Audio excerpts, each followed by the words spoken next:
കൂട്ടുകാരെ എല്ലാവർക്കും പുതിയ വീഡിയോയിലേക്ക് സ്വാഗതം. ഇന്നൊരു പായസത്തിൻ്റെ റെസിപ്പിയാണ് കേട്ടോ. നല്ല കുറുകിയ ശർക്കരയുടെയും തേങ്ങാപ്പാലിൻ്റെയും ഒക്കെ ടേസ്റ്റിൽ അടിപൊളി പായസമാണ്. ചെറുപയർ പരിപ്പ് വെച്ചാണ് ഞാനിത് തയ്യാറാക്കിയിട്ടുള്ളത്. എല്ലാവരും വീഡിയോ ഫുള്ളായിട്ടൊന്ന് കണ്ടിട്ട് അഭിപ്രായം പറയൂ.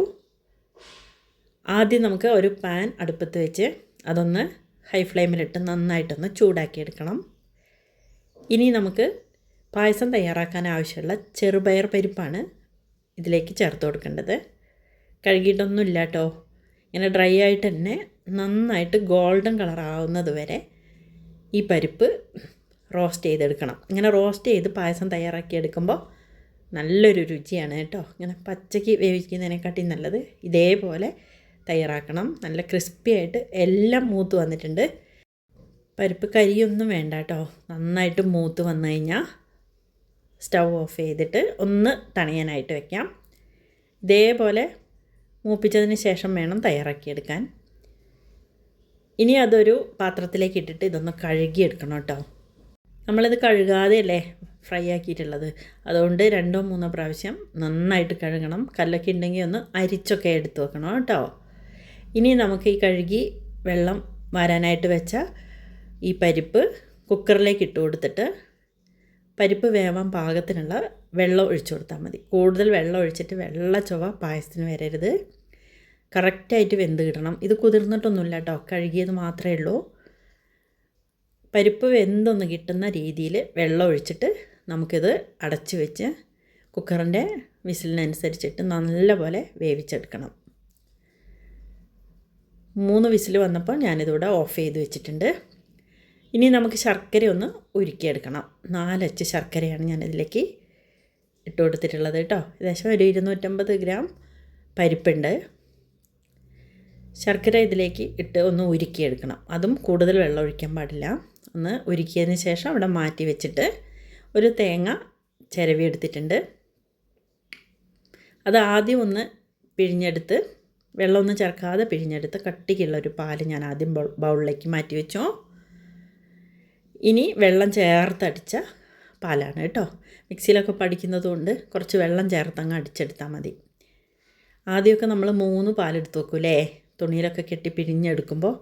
ഇപ്പം നമ്മൾ എളുപ്പത്തിന് ഇത് ചെയ്യുന്നതും കൊണ്ട് ഇതേപോലെ പാലെടുത്ത് വെച്ചിട്ടുണ്ട്. വെള്ളം ചേർത്തടിച്ച് വെച്ച് കുറച്ച് ലൂസായിട്ടുള്ള പാലും നല്ല കട്ടി പാലുമാണ് കേട്ടോ. ശർക്കര ഉരുക്കി ഒന്ന് അരിച്ചെടുത്ത് വെക്കാം. നിറയെ കല്ലും പൊടിയൊക്കെ ചിലപ്പോൾ കാണും. ഇതിലൊന്നും ഉണ്ടായിരുന്നില്ല, എന്നാലും നമ്മൾ അരിച്ചെടുത്തേ പായസത്തിന് ഉപയോഗിക്കാവൂ. ഇനി നമുക്ക് ഒരു കടായി അടുപ്പത്ത് വെക്കണം. അതിലേക്ക് കുറച്ച് നെയ്യ് ഒഴിച്ചു കൊടുത്തിട്ട് നമ്മളെ കയ്യിൽ കാഷ്യൂനട്ടൊക്കെ കൂടുതലുണ്ടെങ്കിൽ ഇട്ട് കൊടുക്കാം കേട്ടോ.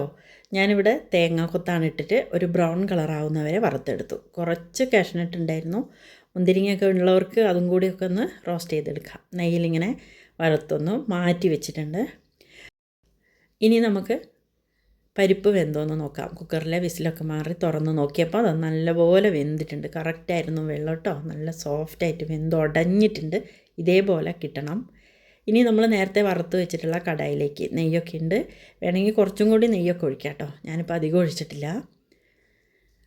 ഇനി നമുക്ക് കടായിലേക്ക് പരിപ്പിട്ട് കൊടുത്തതിലേക്ക് ശർക്കര ഉരുക്കി വെച്ചത് ചേർത്ത് കൊടുക്കണം. അതും കൂടി ചേർത്തോ ഒന്ന് ഇളക്കിയിട്ട് നമ്മളെടുത്ത് വെച്ച വെള്ളം ചേർത്തടിച്ച് വെച്ച പാലില്ലേ, ആ പാലിതിലേക്ക് ചേർത്ത് കൊടുക്കാം. 3 പാലൊക്കെ എടുത്ത് വയ്ക്കുകയാണെങ്കിൽ ആദ്യത്തെ പാലിതിലേക്ക് ചേർത്ത് ഇത് വേവിച്ച് ഒന്നും കൂടി ഉടച്ചതിന് ശേഷം 2ാമത്തെ പാലൊഴിച്ചിട്ട് അവസാനം 3ാമത്തെ പാലൊഴിച്ചാൽ മതി. അതാണ് കറക്റ്റ് മെത്തേഡ്. ഞാനിപ്പോൾ എളുപ്പത്തിന് ഇങ്ങനെയാണ് ചെയ്യുന്നത് കേട്ടോ. നന്നായിട്ടൊന്ന് ഇളക്കി കുറുക്കി എടുക്കണം. ശർക്കരയും തേങ്ങാപ്പാലിലൊക്കെ ഈ പരിപ്പങ്ങ് പിടിക്കട്ടെ, അല്ലെങ്കിൽ ഒരു വെള്ള ചുവയുണ്ടാവും. കുറച്ചും കൂടി പാലൊക്കെ ചേർത്തു. പിന്നെ നമ്മൾ റോസ്റ്റ് ചെയ്ത് വെച്ചിട്ടുള്ള തേങ്ങാക്കൊത്തൊക്കെ ഇതിലേക്ക് ചേർത്ത് കൊടുത്തു. കാഷ്യൂനട്ടും മുന്തിരിങ്ങയൊക്കെ വേണ്ടവർക്ക് ചേർക്കാം. വീണ്ടും ഇളക്കിക്കൊണ്ടേയിരിക്കണം. പരിപ്പൊക്കെ നന്നായിട്ട് ഉടഞ്ഞ് പാലും മധുരമൊക്കെ പിടിച്ചിട്ടുണ്ട്. ഇനി ചുക്കുപൊടിയോ ജീരകപ്പൊടിയോ അല്ലെങ്കിൽ ഏലക്കാപ്പൊടിയോ ഇഷ്ടമുള്ളവർക്ക് അത് ചേർക്കാം. ഞാൻ കുറച്ച് ഏലക്കാപ്പൊടിയും കൂടി ചേർത്തു.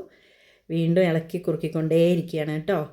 നന്നായിട്ട് സെറ്റായിട്ട് വന്നിട്ടുണ്ട്. ഈ സമയം നമ്മൾ എടുത്തു വെച്ച കട്ടിപ്പാലും കൂടി ഇതിലേക്ക് ഒഴിച്ചു കൊടുത്ത് സ്റ്റൗ ഓഫ് ചെയ്യാം. ഇനി തിളപ്പിക്കരുത്. ഈ ചൂട് തന്നെ ഒന്ന് ഇളകി കുറുക്കി വന്നാൽ മതി.